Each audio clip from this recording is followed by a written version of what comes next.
Hangtime is presented by Lawrence Technological University, where Blue Devils dare. Also in partnership with the Indiana High School Athletic Association. Welcome to a special edition of State Champs Indiana Hangtime. This is the at-home edition, or in my buddy Baz's case, the at the Peru Municipal Golf Course edition of the program. Bob's got like more jobs than I do, and so he is a working man on this afternoon. Good to see you, my friend. How you doing? Well, I'm doing very well. It's good to see you. All that growth, I mean, it actually looks very, very good on you. Yeah, I was going to say it makes me a little bit younger. It pulls my face down, except I've actually got some gray hairs tucked away on the side. I don't have to worry about that up top. There's just no hair up there in certain places. I haven't gone gray, but the beard is telling me that I've reached old man and the C status. So other than us just shooting it like we are often wont to do, what we're doing today is putting together kind of a starting five from the season, our all hang time list here on State Champs Indiana. We hope there will be an Indiana All-Star team. We know they're going to be named. That group will be all seniors. But in this one, we will mix in some members of a very talented junior class, although my group is still very senior laden. So let's kind of talk with that big picture first, Baz. If you're looking at picking a top, say, 5 to 10 players in the state, do you think you'd have more seniors, more juniors, kind of a 50-50 split? Your thoughts on that first and foremost? Well, in our prior discussions about this, I would say right now it would be senior-oriented to me, but you've got some outstanding juniors coming, so they're a little down the line. But my first team is, other than I think 2 players, I would have seniors there, and I kind of figure that's where you'd be too. But it's going to be interesting, being a little different for some people on what they're really wanting to see. But it's going to be a lot of fun, I think. We're all learning to be like television people. We are both our talent and cameraman at the same time. So thank you for panning back down, Baz. You got it. Well done. I will start with the point guard position first. And this is where kind of the first junior-senior debate gets underway. The highest rated point guard in the state of Indiana is Christian Lander. Now, Lander, of course, played at Indiana University and has stated very publicly he is going to try to graduate a year early. Well, obviously, everything that's going on from an educational standpoint might make that impossible. He may have to play one more year of high school basketball. In a normal scenario, it would have taken enough classes during the course of the summer to have graduated after 3 years and then been on campus in Bloomington next year, so that may not be the case.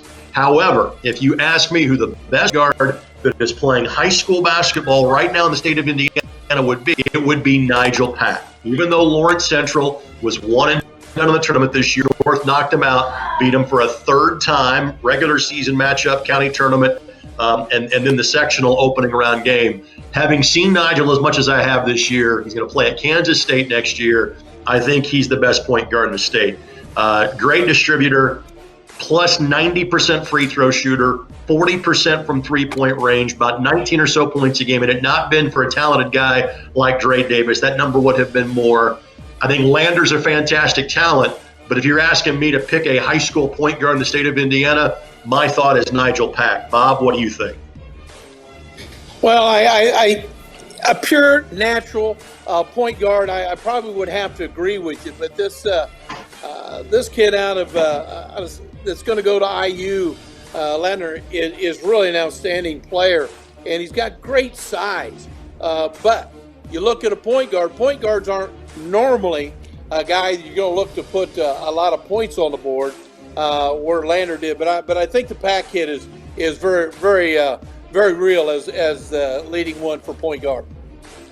All right, so for the number 2 position, I think there's 2 guys that are vying for this spot. And again, we can talk about positionless basketball, and these guys are going to be teammates next year and maybe for the next 4 or 5 years in Bloomington. To me, the 2-guard spot comes down to, say, an Anthony Leal or a Trey Galloway. Even though Galloway can play some point, and Galloway really can defend 1 through 4. And I think it's his defense that is maybe his best calling card stepping foot on campus in Bloomington. If the two guard translates to a shooting guard, the better shooter is Anthony Leal. And so to me, because Leal is a more well-rounded offensive player, I am taking Anthony Leal as my 2, and my 6th man, where I could plug him in 3 or 4 different positions, would be Trey Galloway. So as good of a player as I think Trey Galloway is, I'm not putting him in my starting 5. Leal's my 2 guard. Baz, the floor is yours. Well, Galloway's an outstanding talent. There's no ifs, ands, or buts. Yes.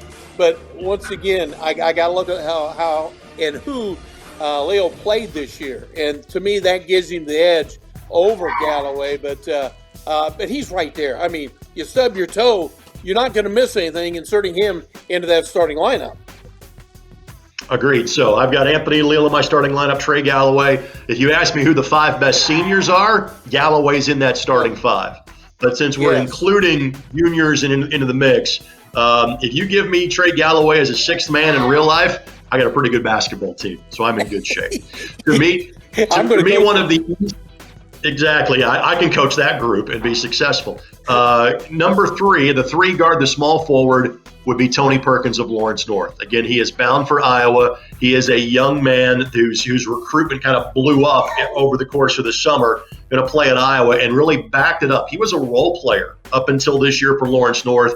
Then he became the star on a team that's got numerous Division I talents, 3 from a basketball perspective and a couple of more from a football perspective. He plays more above the rim than any player I've seen this year in Indiana high school basketball. He's an all-star. He's a Mr. Basketball candidate, just like Galloway, just like Leal. To me, he's an easy choice as the small forward for my All Hangtime starting 5. Yeah, when you look at a small forward, what is a small forward anymore? It's somebody that can shoot a basketball and get a few rebounds for you. So that I would have to agree. This kid is a phenomenal athlete. I think what kind of sets him above everybody else right now. 20 points per game, 6 rebounds a game, 4 assists per game, kind of a mid-30s three-point shooter, can knock him down. Now he's going to have to back up a foot or 2 from the college game. So I think that part of his game will take a little work, but his ability to create his own shot and get to the basket, but also collect rebounds and extend possessions, I think he's an absolute steal for Fran McCaffrey, a guy that has, again, recruited this state on a somewhat frequent basis. To me, and also an easy candidate to pick from a power forward standpoint, the 4 would be Dre Davis, bound for the University of Louisville. Of the 4 starting positions I have named so far, yes, he's the 3rd that resides in Lawrence Township. It shows you how good LC and LN were, but it also shows you, let's face it, going into the postseason, Bloomington South 1, LN or LC 2, LN 3, and my 4 starters, or 3 of the 4 starters, have come from, I guess all 4 have come from those schools. It shows you why they were 1, 2, and 3 in Class 4A this year. Davis, again, has to work on his jump shot, but has great length, is a great leaper. So if you're looking for the stretch 4, as it's called these days, he's got to improve that part of his game. His ability to rebound, defend, and get to the basket and guard people, he's in good shape. It's a guy, too, that can swing all over the place. You know what I mean? He can play all over the court for you, and I think he's just going to bring in other dimension that is going to make him, I think, be a great collegiate player in that style they're going to play. He's going to be head and shoulders above really a normal kid coming out of here going into Division I basketball, but because of his ability to play other positions, I just think he's a tremendous asset. All right, so with that, we talked about a mix of juniors and seniors. So far in my starting lineup is all seniors. Here's where my junior kicks in. If you ask me who the best big man in the state of Indiana is, my answer is Caleb First, Fort Wayne Blackhawk Christian. Even as a junior, I think he's the best 5 in the state. The advantage of being left-handed, the weight that he put on during the course of the season and last offseason, has already verbal to play at Purdue. I think he's got a good outside touch, but he realizes he plays with other good shooters like Davidson and Burke, so he has the basketball sense. So you know what? My role is to be down on the low block and score there. Love watching this kid's game. Looking forward to seeing him play a full season next year. What people will like about Caleb is the fact, as you just alluded to, Greg, he can go outside. This Yes. also gives you another dimension that you have to worry about as a defensive team, how you're going to defend him, because he can go outside, he can run the floor. He's just a big post player that can swing outside. And I keep saying outside because in today's college game, you get somebody that can handle the ball like First can and go to the outside. That sure opens up that lane on the inside for a lot of magical things to happen, Greg. All right, there's one other big I want to give kind of honorable mention reference to from the senior class. That is Kieran Powell from Evansville-Bosse. On a statewide stage, we last saw him as a sophomore when Bosse was the runners-up in the 3A state championship game to Culver Academy 2 years ago. At that point in time, 6'10", spindly sophomore, great rebounder, great shot blocker, not much of an offensive threat, didn't have to be because of players like Makai Larry and Jalen Shin that carried the mail for Shane Burkhart's team.